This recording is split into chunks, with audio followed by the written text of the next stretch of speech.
Hello armies, আমরা সকল আর্মিরাই তো জানি আমাদের জঙ্কুক এবং জিনের সম্পর্কটা কতটা হাসি মজার। একেবারে টম অ্যান্ড জেরি, দুজন একসাথে থাকলেই হলো, শুরু হয়ে যায় ধুমধাম। এক কথায় বলতে গেলে আমি আর আমার ছোট ভাই যেভাবে লড়াই করি আর কি, এবং তাদের এই দুষ্টুমিগুলো আর্মিরাও অনেক বেশি পছন্দ করে। তবে এই দুষ্টুমির পিছনেও তাদের ভালোবাসাটা অনেক উজ্জ্বলভাবে ফুটে ওঠে, একে অপরের জন্য তাদের কেয়ার। জিন অনেকটা সময় মিলিটারিতে থাকা এবং আসার পর থেকেই জঙ্কুকের মিলিটারিতে চলে যাওয়ার কারণে লম্বা একটা সময় তারা দুজন আলাদা, তবুও তাদের ভালোবাসা কমেনি।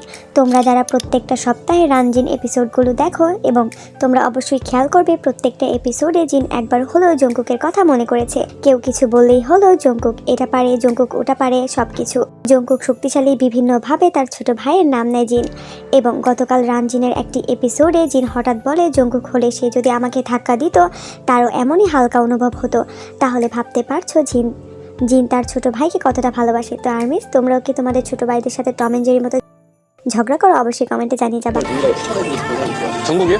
정국이 핑크 나 상대할 때 이렇게 했구나. 너는 우리 정국이 오면 큰일 나 임마. 정국아. 정국아. 옆에 정국이 있으면 좀 시비도 걸고